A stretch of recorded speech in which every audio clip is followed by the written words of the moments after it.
Hola, ¿cómo están? Bienvenidos y bienvenidas. Un nuevo programa, un nuevo episodio de nuestro podcast. Ahora, como suena Sport, vamos a tocar un tema más general. Vamos a hablar de psicomotricidad. Sí. Psicomotricidad, aquí estoy con mi amigo personal Marcelo Valdés. Él es académico de la Universidad de Talca. Aquí voy a leer porque es largo su currículum, así como resumido.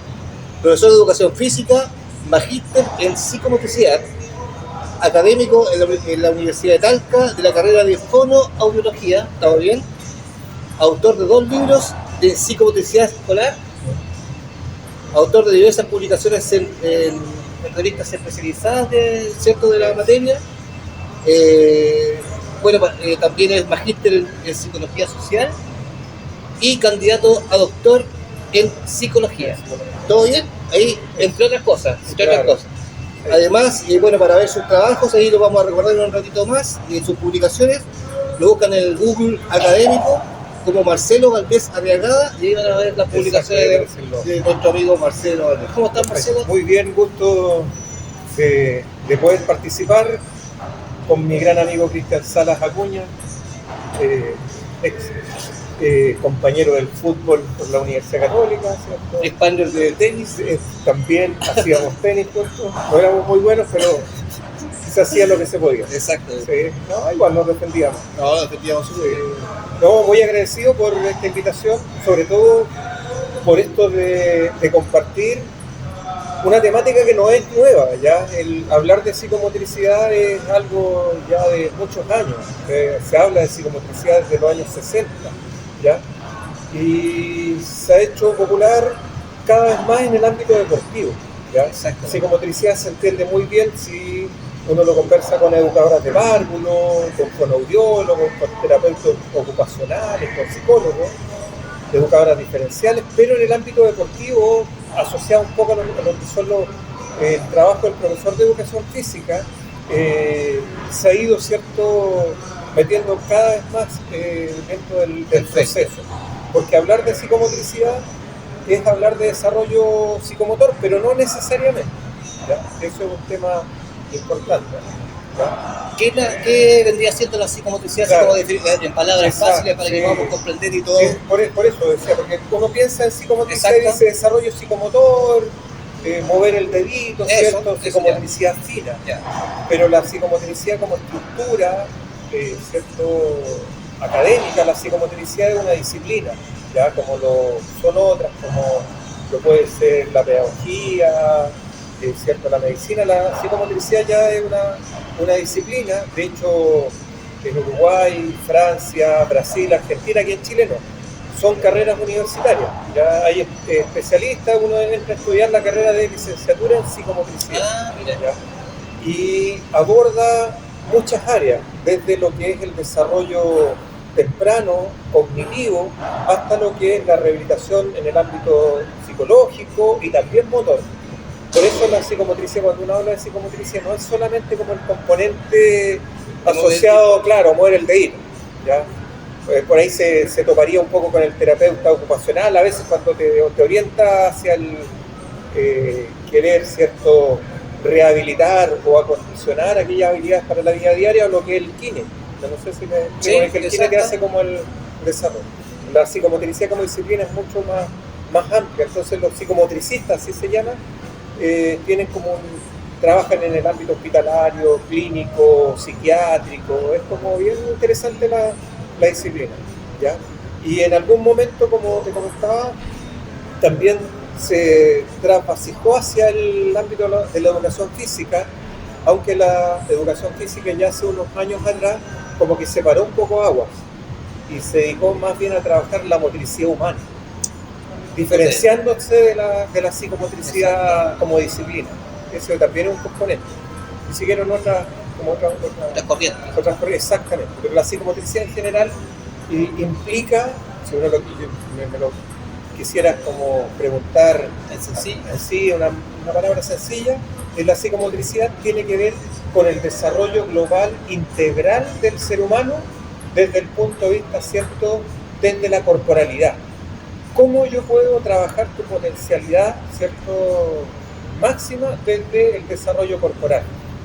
Hay que reconocer que el desarrollo psicomotor, ¿ya? Lo que nosotros, ¿cierto?, hacemos ahora, coger un vaso de agua, ¿cierto?, manipular objetos, jugar pádel, jugar fútbol, tiene que ver con el desarrollo psicomotor. Y el desarrollo psicomotor es la manifestación real, concreta, de los procesos de maduración neurológica de nuestro cerebro, ¿ya? A mejor desarrollo psicomotor, mejor manifestación de tu madurez neurológica, de cómo está tu cerebro desarrollado. Por eso cuando nacemos, cuando somos bebés, no tenemos control de nuestras extremidades, de nuestros brazos, somos un paquete de reflejos neurológicos. Por eso, si tú tienes una alteración en tu desarrollo psicomotor, se manifiesta a partir de una alteración en tus reflejos. Por eso, cuando los bebés nacen, se los llevan de forma inmediata a, ¿cierto?, hacerle algunos exámenes, le hacen el reflejo de prevención, ya el reflejo de marcha. Si tú manifiestas alguna alteración en alguno de esos reflejos, que son la manifestación directa del proceso madurativo, cómo está, en qué condiciones está tu estructura neurológica, si hay alguna alteración, podrías tener directamente una alteración neurológica. Por eso es tan importante el tema, ¿ya? Entonces, dicho eso, a medida que tú vas creciendo, va madurando tu estructura neurológica y por ende también va madurando tu capacidad, ¿cierto?, psicomotora, ¿ya? Por eso los niños no caminan, porque no pueden caminar desde el punto de vista, pero poco a poco empiezan, se dice, a apropiarse de su cuerpo, porque el cuerpo, cuando nacemos, el cuerpo no somos capaces de controlarlo, solamente lo controlamos desde el punto de vista de los reflejos arcaicos, o estos reflejos neurológicos. Primitivo, digamos. Exactamente, ese es el concepto. Entonces, cuando un bebé a ti te sostiene el dedo, que es el reflejo de prehensión, es un reflejo neurológico que nos habla que en alguna vez eso sirvió para que el bebé se aferrara a algo, o el reflejo de succión. Y eso se manifiesta de manera innata, el bebé no tiene control de eso. Entonces, aquí viene lo deportivo, y aquí viene como entonces, a medida que nosotros comenzamos a crecer en volumen, pero también comenzamos a madurar neurológicamente, comenzamos a apropiarnos de nuestro cuerpo. Comenzamos como a aprender a utilizar nuestro cuerpo, ¿ya? Y eso se conecta directamente con el cuerpo, ¿cierto?, con las habilidades que tú puedas desarrollar desde el punto de vista corporal, pero también desde el punto de vista cognitivo. Por eso no se puede disociar nada.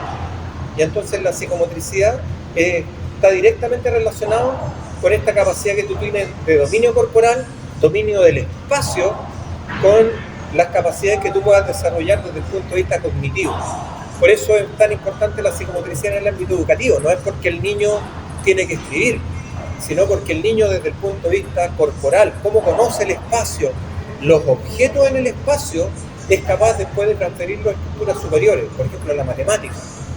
¿Qué es la matemática primitiva, básica? ¿Ya? Es simplemente el poder reunir, ¿cierto?, la teoría de conjuntos, reunir objetos en el espacio. Estamos nosotros, ¿cierto?, en este espacio. ¿Cuántos objetos hay? Podemos decir que hay, no personas, pero objetos. 2 sillas, ¿cierto?, tenemos la planta y la mesa. Entonces tenemos 4 objetos. Agrupemos los que son iguales. Pero eso tú lo reconoces desde el punto de vista vivencial. El niño vive el espacio, se trepa a los árboles. Entonces, todo lo que tú, de una u otra manera, aprendas, recojas desde el punto de vista corporal, vivencial, eso lo transfiere hacia el desarrollo cognitivo. Por eso es tan importante cuando se habla de la estimulación temprana y todo aquello. Y ahí viene, por eso te digo, todo está relacionado con el punto de vista, ¿cierto?, de aprendizaje, pero con el punto de vista del desarrollo deportivo, ¿ya? ¿Qué es lo que sucede? Porque de repente nosotros nos perdemos en este tema. Primero por tener deportes monotemáticos, ya el fútbol, ya básquetbol, y ahí yo diría quizás más populares, los más populares, los que llevan cierto más gente, más público, los que también siguen los medios de comunicación. Por eso la relevancia, ¿cierto?, de este evento, ¿cierto?, este punto de encuentro que tú generas, porque se habla también de deportes que son en el ámbito del desarrollo psicomotor fundamentales, pero que no tienen, ¿cierto?, un desarrollo pasivo, el voleibol, ¿cierto? Y así miles de deportes que en otros países se practican todos los deportes, y acá solo puntuales aquellos que conocemos. Entonces, ¿qué es lo que sucede? Al tener deportes monotemáticos, ¿cierto?, desarrollamos solo algunas capacidades, ¿cierto?, o algunas habilidades psicomotoras. ¿Por qué? Fíjate que tampoco es como llegar y meter a un niño a hacer deporte, porque como estamos en proceso de maduración neurológica, nuestra maduración, de acuerdo a lo que plantean algunos autores, Robert Reagan, ¿cierto?, antiguo, Pierre Bayer, ¿ya? Más o menos nosotros terminamos de madurar neurológicamente aproximadamente a los 12 años. A 12 años neurológicamente. Significa que nuestro cerebro, 12, 3, bueno, igual es una referencia. Sí, que eso significa que tu cerebro ya está maduro. Y coincide, fíjate, con que 12 años más o menos estamos como en primero, segundo medio, claro, ¿cierto? Saliendo a octavo a lo mejor. Sí, octavo. Y ahí las materias, de hecho, tú ya entras a estructuras matemáticas más complejas, ¿cierto? Ya se nota un niño deportista que tiene ciertas habilidades. De hecho, te dicen, oye, 12 años ya estás medio viejito para empezar en ciertos deportes, gimnasia rítmica, gimnasia artística. Entonces, 12 años. En todos esos procesos, bueno, ¿y qué pasa antes? Entonces, claro, toda la experiencia que tú... Claro, tú vas la experiencia, pero tú vas madurando. Y hay una premisa que no se les puede olvidar ni a los entrenadores, ni a los profesores, que toda aquella estructura que está en proceso de maduración, ¿ya?, no puede ser estimulada de manera directa. Me explico. Voy a hacer un ejemplo muy concreto, y después uno lo puede transferir ahora. Si el niño, por ejemplo, tiene 6 meses y aún no camina, ¿cierto?, pero gatea, 7 meses ya empieza a gatear, ¿cierto?, pero yo no puedo saltarme y decir, no, pero es que yo quiero a los 6 meses que camine, entonces estimulo el caminar. No empieza a parar. O que se va a parar, lo voy a poner y el niño se va a caer inmediatamente, porque existen estructuras neurológicas corporales que no están listas, no están óptimas para ser estimuladas. Sí, el gateo. Ahí el niño sí puede gatear, que gatea hasta que le dé hipo, que corra gateando. Bueno, pero si gatea, ¿no será malo para el No, todo lo contrario, porque el gateo es una habilidad motriz básica que genera la autonomía de desplazamiento en los niños, ¿cierto? El niño es autónomo, pero no camina. Entonces a eso voy. Por eso es importante. Entonces, si yo quiero estimular que el niño camine y le doy con que camine, voy a generar una pérdida de tiempo, digamos. Sí, pues antes de tiempo voy a generar una pérdida de tiempo, porque no saco nada, porque uno madura, a no ser que le abra el cráneo y empiece con un cierto a soldar, no se puede. Le voy a generar trauma, ¿cierto? De hecho puede ser hasta alguno a nivel corporal, por el peso del cuerpo, porque el niño, pero sí puedo estimular otra estructura. Entonces, el secreto de la estimulación temprana es siempre ver qué es lo que hace el niño para estimular lo que hace y lo que aún no es capaz de realizar, sobre todo en esta edad a los 6 años todavía está en proceso de maduración. Es que yo quiero que haga tal cosa, espera que madure esa estructura y tú empiezas a estimular otras cosas, ¿ya? Es que dale con que quiero, por ejemplo, que juegue pádel, y para que genere una buena coordinación óculo-manual, le voy a empezar con paletitas más chicas. Pero si él todavía no tiene, porque hay como proceso, y lo último que madura en nosotros es como la motricidad fina. Entonces como que la maduración va de acá, que esa se denomina maduración próximo-distal, desde cierto hacia lo lejano. Entonces el niño no va a ser capaz. La motricidad fina, tocamos eso es más detalle. Exacto, el escribir, dibujar, pintar, armar, modelar, toda esa cosa. Eso es lo último que uno madura. Entonces esta capacidad del pádel, que es, cierto, agarrar un objeto y pegarle, es complejo. No sé si tú recuerdas cuando tú jugabas con tu hijo, a propósito de la maduración próximo-distal, y tú le lanzabas una pelota, ¿no? Fue un juego muy común que todo, ¿cierto? Ya, jugamos la pelota, y tú le lanzabas, y el niño como que quería agarrar el balón y no lo agarraba, y se le pasaba, y era como torpe, porque no tenía esta capacidad de agarrar la pelota así. No sé, él todavía era muy torpe, 3, 4 años, es como muy cómico, porque tú dices, ¿qué pasa? ¿Cómo tan malo va el deporte? Tú dices, no me va a salir deportista, ¿cierto? Tú le dices, no, mal. La Francisca, que es basquetbolista, ella llegó ¿cierto? A ser basquetbolista universitaria, ¿cierto? Liga universitaria, pero a lo mejor tú jugabas y no agarrabas. Pero después, poco a poco, esa capacidad se fue de una u otra manera desarrollando. Y ese es el tema. Existe una diferencia entre lo que es maduración y desarrollo.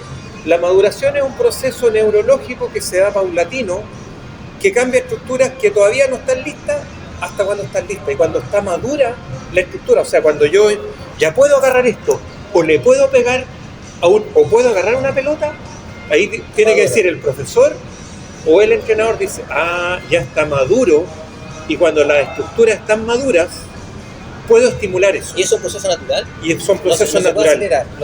Claro, lo que puedes hacer tú es, como vas viendo siempre estructuras anteriores que van madurando, tú puedes ir ganando como tiempo, pero no te puedes saltar. No sé, yo puedo generar estructuras especializadas antes en un niño, pero tengo que tener la certeza de ir viendo, o sea, gateó, caminó, salta, y voy viendo y ahí voy estimulando. Que no salte etapa, digamos. No me salto etapas, porque puedo generar trastornos, vicios, frustraciones en los niños, porque un niño que no está maduro y que tú lo haces jugar pádel y le quiere pegar y no le va a pegar ni al quinto bote, ¿qué tendría que hacer? Tú me preguntabas fuera de cámara, ¿cierto? Me preguntabas ¿cómo puedo estimular el pádel?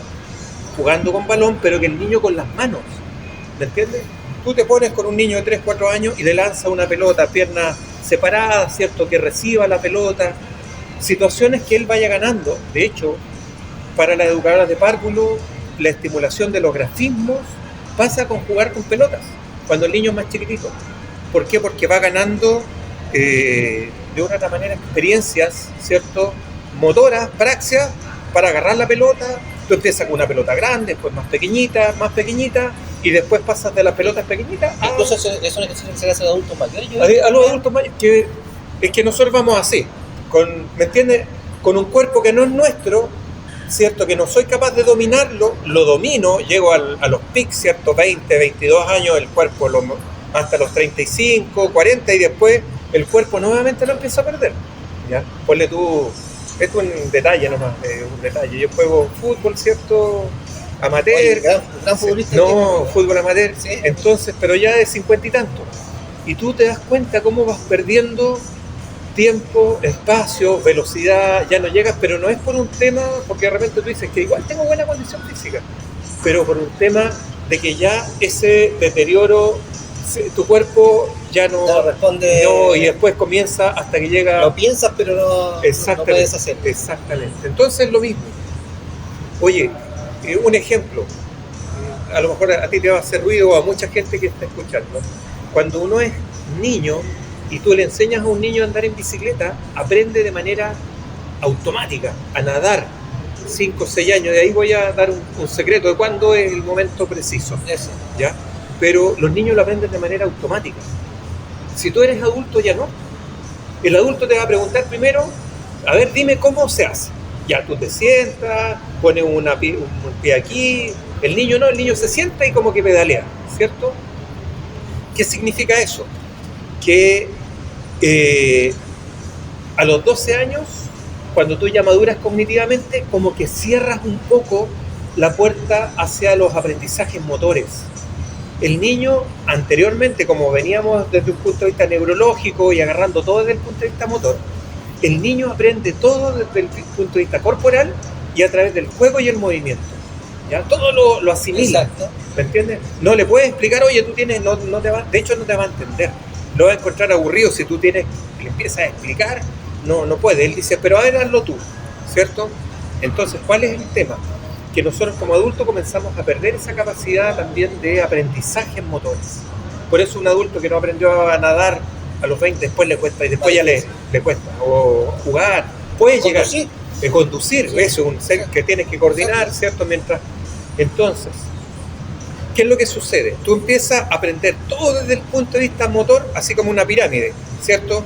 Y a medida que vas creciendo, hasta alcanzar los 12 años, se te va como cerrando eso. Ya después de los 12 años va a quedar, o sea, se puede siempre, sí. Pero no va a ser lo mismo como una esponja como el niño, ¿cierto?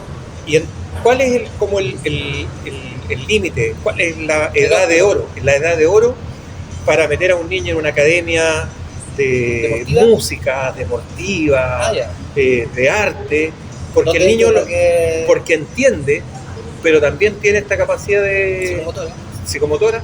Entre los 5 y los 6 años se denomina la edad de oro de la estimulación psicomotora. 5 o 6 años. 5 o 6. Yo lo puedo meter, ¿cierto?, en cualquier taller y el niño va a ir generando habilidades, ¿cierto?, asociadas a la disciplina que yo lo voy a inscribir. En relación a lo que tú decías, tiene que ser, sí, tratado como de manera distinta, como un niño, digamos, de esa edad, y no tratar de enseñarle cosas. No como una máquina, claro, no como una máquina deportiva. La pelotita, lo básico, la pelotita tirando la pelotita, ¿cierto? Y las buenas academias lo saben, ¿me entiendes? Las buenas academias debiesen saber, entonces empiezan generalmente con estos juegos deportivos recreativos, que al final no es pádel, pero es algo. Entonces, va a servir para después. Claro, llega el papá y dice, oye, pero yo quiero que tú le enseñes pádel y tú estás jugando con balones. Oiga, pero espérese, todavía es chico, estamos iniciando al niño, ¿cierto? Estamos utilizando el pádel de ejemplo, ya que estamos aquí, gracias a Infinity, a propósito que nos pasa ahí su templo para poder hacer. Exacto, por eso lo estamos. Claro, pero da lo mismo para el tenis de mesa, que está jugando ahí, da lo mismo, básquet, claro. el fútbol. El tenis mesista va a llegar y el niño va a estar haciendo otra cosa. No está jugando tenis de mesa. No es como llegar y pasarle la paleta. ¿Ya? Eso es importante. ¿Ya? Y también aplacar las ansiedades. Lo otro es importante, lo conversábamos fuera también, que se habla muchas veces de las inteligencias múltiples. Y a todos nosotros, ¿qué se refiere a esta inteligencia múltiple? Que nosotros tenemos la capacidad de una u otra manera de tener ciertos talentos. No todos tenemos, hay inteligencias emocionales, inteligencias deportivas, inteligencia matemática, inteligencia musical, inteligencia pictórica, y es muy importante también que nosotros observemos cuáles son estas capacidades que tienen los niños, porque yo puedo querer que mi hijo sea deportista, pero tiene más bien una inteligencia emocional, que eso también es muy importante, o una inteligencia matemática. Entonces, el deporte hay que entenderlo como una manera sana de desarrollarnos, ¿cierto? De encontrarnos con nuestra corporalidad y estimular nuestro cuerpo para que nuestro cuerpo sea sano, ¿cierto? Y tengamos una vida plena, ¿cierto? Integral. Las personas que no hacen deporte generalmente carecen de otras situaciones naturales, ¿cierto? ¿Por qué? Porque no tienen manera de controlar el estrés, comienzan ciertos problemas articulares, musculares, porque es un cuerpo que no fue utilizado y por ende es un cuerpo que comienza a manifestar, exactamente, comienza a manifestar ciertas atrofias que son obvias, ¿ya? Que es una ley física incluso. Entonces también entender eso para los papás que quieran cierto desarrollar un deporte específico. Un deporte específico, entender que a lo mejor mi hijo no es un futbolista, no es un tenisista, ¿me entiendes? Y me enojo y le digo a mi hijo, oye, pero es que mira a tu compañero que juega muy bien, tú tienes que jugar como él. Pero es que a lo mejor el que está al lado tiene una inteligencia, cierto, futbolística, y ahí destacan, estábamos conversando, ahí destacan, por ejemplo, cuando tú ves un Ronaldinho, un Messi, hablando, un Alexis Sánchez o Arturo Vidal, jugadores que destacan por lejos, y uno dice, pero ¿cómo estos jugadores destacan tanto respecto de otros? ¿Será que no lo hemos estimulado? ¿Será que no tenemos escuelas deportivas? No es tanto así. Puede ser que a lo mejor no hemos potenciado aquellos Alexis o Vidales que son, pero la gran mayoría no tenemos la inteligencia futbolística de ellos. Un jugador profesional, Marga, voy a dar el caso de Marga, sí. Todos sabemos quién es Marga. Para los más viejitos. Sí, un jugador que jugó en el fútbol inglés, seleccionado nacional, ya jugaba de central, de 5, muy bien, pero Marga paraba la pelota, amortiguaba, miraba, tocaba bien, tenía un fútbol, tenía buen quite, pero no le pidamos más, no le pidamos magia, no le pidamos una rabona, no le pidamos, ¿cierto?, la magia, el juego bonito, ¿me entiendes? Eso es el tema. Entonces nosotros en Chile a lo mejor pecamos de tener muy malas escuelas deportivas porque queremos sacar jugadores, ¿cierto?, mágicos, cuando tenemos que entender que el fútbol de repente es un complemento también, pues es un deporte en equipo, donde hay jugadores que quitan, jugadores que crean. Cumple un rol distinto. Exacto. Una vez, hablemos de fútbol ahora, una selección chilena esta temporada que no teníamos creadores. Entonces nos dimos cuenta que ya no estaba cierto Jorge Valdivia, no estaba cierto ¿cómo se llama? Toby Vega, si vamos el Toby, los mágicos, ¿cierto? El Pizarro. De los mágicos. Sí. Tú que, ¿cierto? También jugaste. No es lo mismo jugar con un mágico como que todo el ataque, todo a defender. Sí. Entonces eso es un poco... ¿Quién hace la diferencia? Exacto. Entonces eso también es importante, ¿ya? La estimulación. Y ahora, ¿qué podemos hacer nosotros los papás con nuestros hijos, ¿cierto? Si queremos proyectarlos primero, desde edades tempranas, desde bebé, ¿cierto? Facilitar el desarrollo. Un bebé que gatea es un bebé estimulado. Pero me van a decir, pero es que a mí me dicen que gatear es malo, porque los niños caminan después. Sí, a lo mejor no es que caminen después porque sí, caminan... Es un proceso natural. Pero además porque como gatea, y gatea muy bien, ¿de qué me sirve caminar o gatear? Para desplazarme, de ir de un lugar a otro. Un bebé que gatea es un bebé que de aquí al sillón, ¿cierto? Se va a demorar nada, ¿me entiendes? Mientras un bebé que está aprendiendo va a ir así. Entonces él va a llegar, va a gatear, se va a poner de pie, ¿cierto? Se sujeta y después como que empieza a caminar. Pero le lleva una ventaja sobredimensionada a un niño que no gatea. Un niño que gatea sabe caer. Entonces, ¿para dónde voy con esto? Que nosotros tenemos que ir potenciando entonces todo aquello. Llevarlo a los parques de juego, que el niño manipule muchos objetos, que corra, que salte, que trepe, ¿me entienden? Que manipule balones, que manipule... Y esa es la primera estimulación, que es la natural, es la de todos nosotros, la más simple. Y después obviamente nos podemos ir adentrando en escuelas deportivas que tengan de una u otra manera como esta orientación, una orientación de deporte, o sea, escuela deportivo-recreativa, no deportivo-competitiva, ¿ya?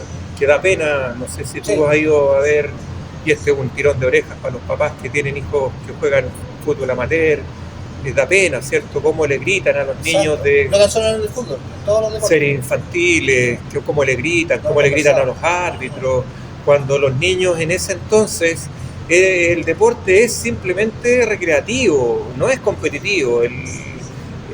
Sí, es que hay que ganar, no, pero no es necesario. Competir ¿ya? Con uno mismo. Exactamente, aprender. El niño está en... No recuerdo cuándo comenzamos en C, cuando la sí, sí, que uno al final es un niño. Los niños tienen que, cuando empieza ya el deporte a verse ya más competitivo, más ya a partir de los 12 años, y ahí uno ya, el entrenador, los papás, ¿cierto? Uno ya sabe, porque el chico ya tiene habilidades, ¿cierto? Aunque en el fútbol amateur sigue siendo deportivo recreativo, o sea, es por hacer deporte, pero si yo quiero más, ¿cierto? Voy a tener que buscar escuelas deportivas y eso. Sí.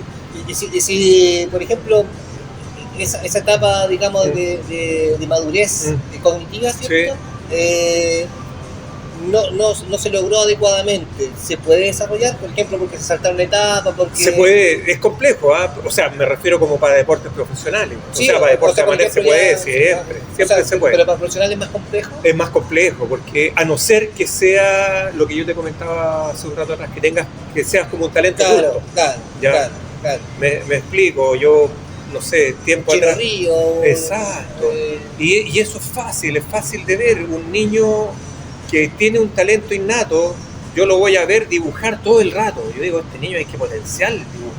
Un niño que anda detrás de los instrumentos, ¿me entiendes? Tiene que ver rompecabezas y todo eso. Y en el deporte lo mismo, un niño que anda todo el día con la pelota, que no sé qué, que tú lo veas hacer cosas y dices, este es un talento.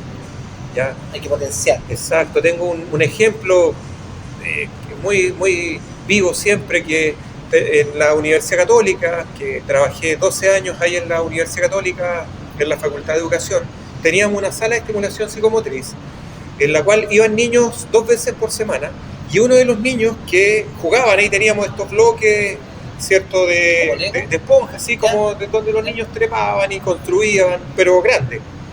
Y este niño, la forma en la cual jugaba él de manera espontánea era Primero, hacía volteretas de manera espontánea, construía y se subía a los bloques, siempre miraba de altas alturas, ¿cierto?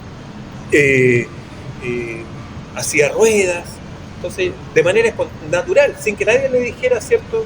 Hablé con Claudio Cartagena, que era el entrenador de ese entonces de gimnasia artística de la Católica, le dijo, oye, tengo un niño, y terminó siendo seleccionado, ¿cierto? Parece que, no sé si regional, de gimnasia artística. Él era un gimnasta innato. Mira, no sé si me explico, sí. Uno puede ver, si de repente tú la segregas nomás, la segregas, no, déjate de molestar, no salte, no corra, no moleste. Eso también es importante. Tolerar el juego. No corran, no salten, no molesten. Oye, vayan a meter ruido a otro lado, que también es propio de nosotros, no nos gusta, uno bajó el metabolismo, ya no está en la onda de los niños, y negar un poco eso. Y lo otro, y ya quizás a lo mejor para cerrar, para que no nos extendamos tanto, el enemigo fundamental de todo lo que estamos nosotros hablando tiene que ver con los medios electrónicos. En vez de que el niño gatee, ¿cierto?, hable. De hecho, hay muchos trastornos asociados al lenguaje que lo tienen que trabajar en los colegios, que están asociados con este quitaboca, ¿cierto?, que es pasarle el teléfono celular.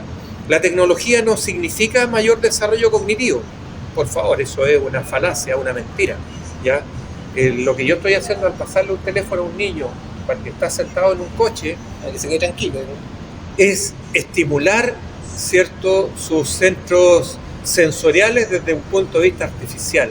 Es como meterlo en una Matrix. Quienes vieron Matrix, es como meterlo en una realidad virtual. Exacto. Porque fíjense qué inteligente es el cerebro. El cerebro ve estímulos, ve colores, ve movimientos, ve sonidos, ¿cierto? Ve que el monito se salta y corre, y el cerebro es muy inteligente, porque el cerebro transfiere eso y dice, estoy siendo estimulado. Y empieza el niño a generar dopamina, que es la hormona, ¿cierto?, de la adicción. Que es la misma adicción que yo hago cuando corro, cuando salto. El niño es adicto a eso, pero cuando lo hace de manera natural, cuando somos niños. Por eso los niños corren sin parar, porque son adictos a moverse y generan lo que se denomina el placer sensorial. Entonces, si yo le paso eso, lo estoy engañando, y el niño se hace adicto a la dopamina que te generan, ¿cierto?, estos medios electrónicos. Amanda Céspedes, ¿cierto? Sentado, exacto. Y por eso te dicen todos los expertos que están asociados a las neurociencias, no tiempo tiempo cierto, cronometrado del momento que tú le pasas artefactos electrónicos, computadores, tablets, sí, todo eso. De hecho, hasta la tele es menos nociva que los teléfonos. ¿Se queda eso como amigo? Sí, una preguntita antes de que le pidamos así. ¿Hay trabajos, técnicas o cosas que la gente en la casa puede hacer para estimular a sus hijos? Por supuesto, sí. A distintas edades, ¿qué cosas? Eso, es que mira, yo lo que te decía, yo creo que más que la casa, porque la casa también, siempre, la casa está diseñada. También recomiendan hacer varios deportes a los niños para que vayan desarrollando. Sí, no, es que el niño descubra. ¿Sí? Lo primero es que el niño descubra de manera natural, espontánea, ¿cierto?, feliz. Si yo veo que el niño es infeliz, que sufre, yo estoy cometiendo un error. Lo quiero meter en una escuela de ping-pong, por ejemplo, el niño llora y no quiere ir, estoy cometiendo un delito, ¿ya? Pero en la casa, es que yo creo que la casa no es un buen escenario de estimulación, porque en la casa uno vive, están las mesas, están las sillas, está la tele, y ahí donde uno no corra porque te vaya a caer, y no sé. Pues lo mejor es sacar a nuestros hijos a espacios, ahora que está Talca tan lleno de parques públicos, de centros de juego que son exquisitos, y también el papá compartir con el niño, ¿cierto? Entonces yo digo, entre los ¿cierto?, el nacimiento, cuando ya empieza a caminar, correr, y ya a los 4 o 5 años llevarlo a los parques públicos, y a partir de los 4 o 5 años buscar ciertos escenarios deportivos donde el niño pueda, el que sea, y si son varios, mejor. Y los niños van a ir generando adicción hacia el deporte, que es lo que genera uno de adulto también. Pues, sí, eso es el tema. Así que la mejor estimulación para todos quienes ojalá hayan aguantado este rato de conversación, ya, es el entretenerse. Si uno quiere estimular a los hijos, no hay nada más rico que salir con tu hijo, acompañarlo, ¿cierto? Jugar con él. ¿Ya? Que juegue, que se divierte. Exacto, se divierte y que vea también que la figura materna, paterna están ahí, ¿cierto? Acompañando y disfrutando con él. Que es una gente siempre segurizante, siempre van a estar jugando en los diferentes ciertos juegos, pero te va a estar mirando. Papá, mira lo que hago. Mira, papá, ven a ayudarme. Y eso es muy importante en la estimulación global, paternal, y genera un vínculo también entre la imagen paterna, el papá, la mamá, ¿cierto? O el adulto responsable y el niño. Pero eso es. Oye, muy bien, interesante el tema. Sí. Muchas gracias, Marcelo, gracias por invitarme, ¿cierto? Sí, esto es siempre muy entretenido hablar de psicomotricidad. Uno puede estar hablando muchas cosas. Vamos a seguir con Marcelo, vamos a tratar de conquistarlo. Recuerden ahí lo que yo les comentaba. Porque hay varios papers, los papers son artículos académicos que tienen soporte científico, que están en el Google académico, ¿cierto? Marcelo Valdés Arriagada, ahí encuentran. Y hay pautas para evaluar el juego, la psicomotricidad, qué es la psicomotricidad, el juego en la sala de psicomotricidad. Son temas importantes, ¿ya? Exactamente. Que uno puede seguir. Muchas gracias. Google académico, entonces, Marcelo Valdés Arriagada. Ahí encuentran ciertos diferentes tipos de temáticas asociadas a eso. Muy bien. Y eso, muchas gracias por habernos acompañado. Muchas gracias, Cristian Salada Cuñazo. Muy encantado de la invitación. Eso. Hasta pronto, ojalá. Eso. Y nos veremos en otra oportunidad. Muy bien. Chao, gracias. Chao. Chao.